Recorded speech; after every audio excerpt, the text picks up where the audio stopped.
and welcome back. So in the last video you saw me make over the hutch. So today in this episode I'm going to change out one of the things that I really dislike in this room, and that is the chairs that I'm sitting on. I have these white chairs. I actually picked them up from an auction a little while back ago. Let me go ahead and insert that footage right here.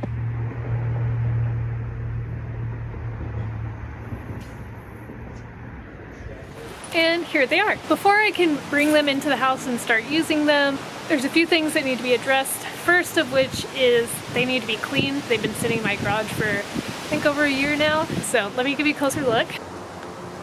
So as you can see, they are quite filthy. Each and every one of them.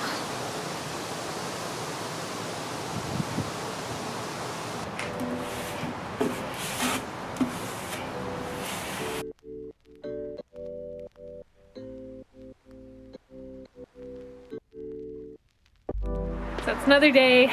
Chairs are clean.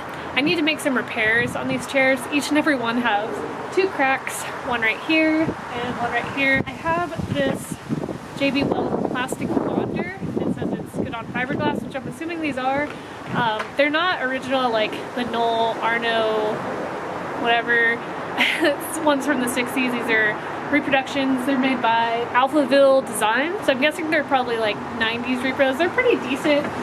Even like modern day repros, they're quite expensive, so these should still be cheaper in the long run, but I just need to get these repaired so they don't break even further, because it's definitely not good. I'll show you a closer up.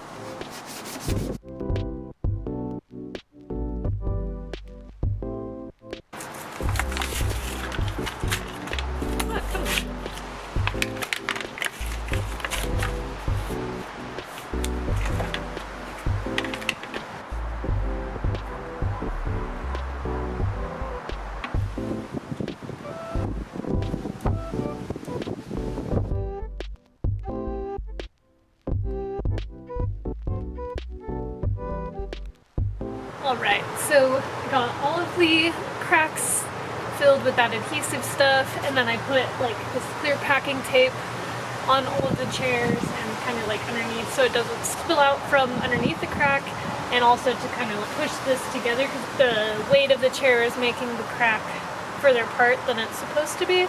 So hopefully that helps. It only takes 15 minutes for it, I think, to set up, and then 30 minutes later I can sand it. I'll give it more time than that. Let's move on to the next step. Okay, so next I need to make the cushions, but first I need to make a template before I cut the foam. So I'm gonna trace out a template on this cardboard. I know I want the width of the seat to be 18 inches and then the depth 17 inches, and then I need to make some like curvature to it.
So here is the final template. It took me a long time to finally get it to this stage. Let me show you like it dry fit onto the chair itself. This is what it will look like once it becomes a cushion. So the glue is finally dried and I can take the tape off, and then I need to sand them out so they're nice and smooth.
So now that I got the chairs all painted and fixed the cracks the best that I can, I will go ahead and work on the cushions.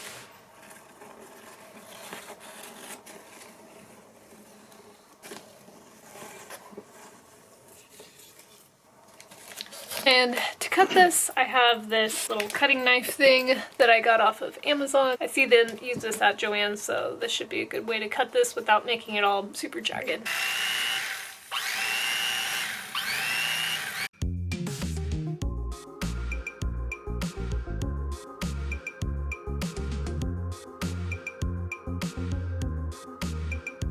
All right, one cushion down.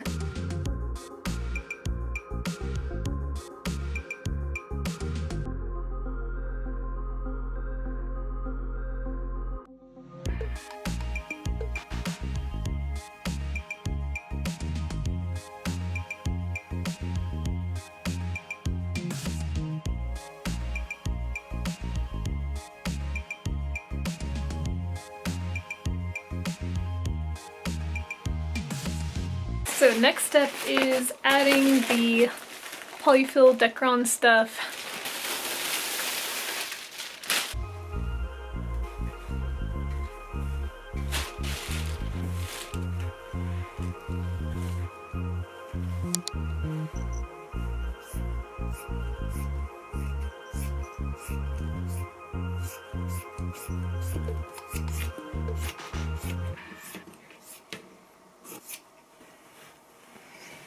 I have some super old spray adhesive. Use that to keep the batting stuck to the foam.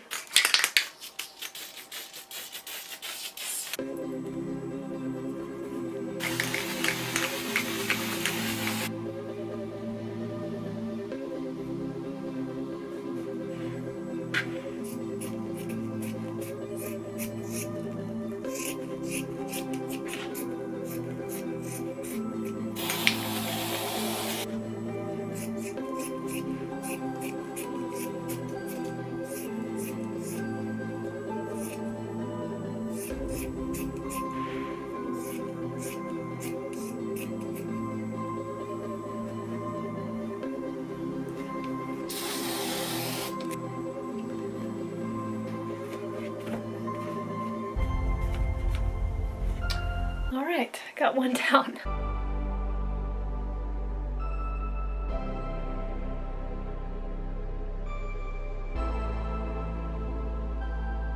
Stuck to my finger.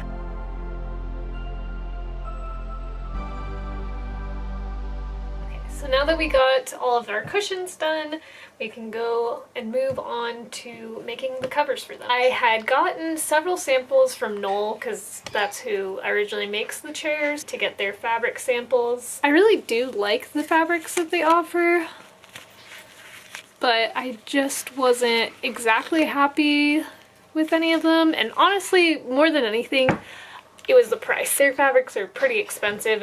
I can't remember exactly how much it would end up costing, but I think at least a couple $100s to get enough fabric to make all of the covers.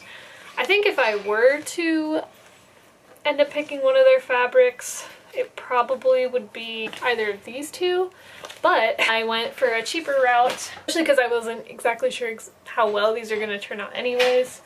So I ordered a few yards from Big Duck Canvas and just went for like a classic canvas option, so that's what these covers are going to be made out of.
Finally time to start sewing together these cushions. Got all of my pieces cut out. I went ahead and made some notches. That big one is the center, and then there's one right here and one right here that are 6 inches from the center because my zipper is 12 inches long, so that way I can sew it and it'll go right there. That way I can take the cushions out if needed, since this is a lighter color and I anticipate there'll probably be something spilt on it at some point. Unfortunately, this yellow isn't like perfect, you know, but I think it'll be fine enough.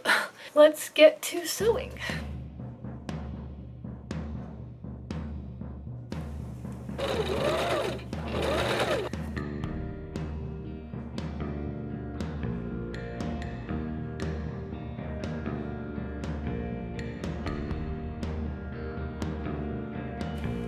Okay, so we got one side of the zipper done. Not too shabby.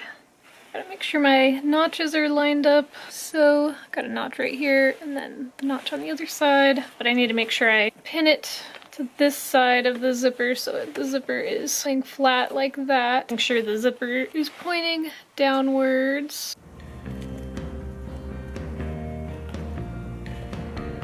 Those line up perfectly.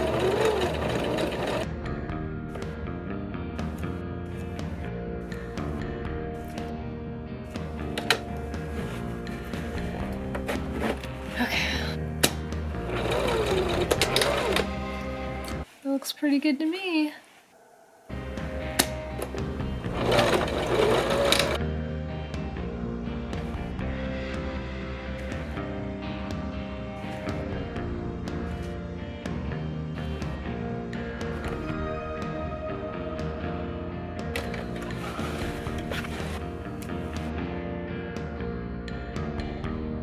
Cushion cover 1 is done. Let's see how this worked out.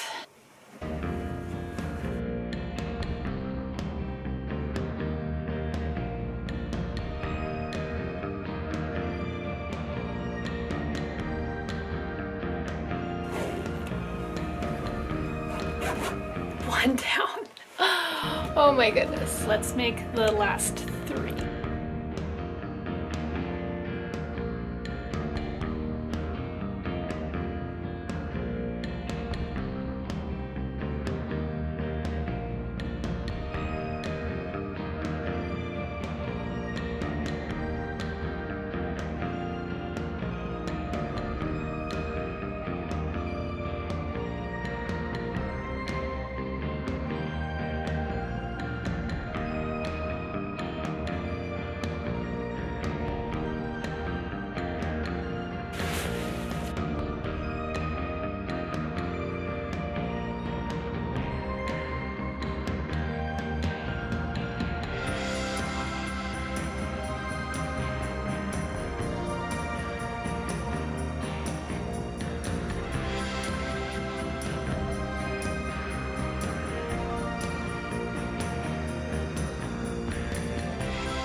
Alright, that is a wrap. Got all of the chairs done. The cushions turned out pretty well. I kind of wish that I used like a better batting that was easier to put into the covers and kind of rounded the corners a little bit better. I also didn't necessarily want them to look this wrinkly, but you know, not too bad for making it myself. I don't think that the repairs I did on each of the chairs are gonna last. Actually, I know they're not because one of them have already re-cracked again. In the future, I think maybe I'd use like some fiberglass just to strengthen it and add some like, so it'd be like, it would have some resistance as far as to support it better. But overall, not too bad, and I love the way these chairs look in here, and I can't wait to finish redoing this room. So until next time, bye!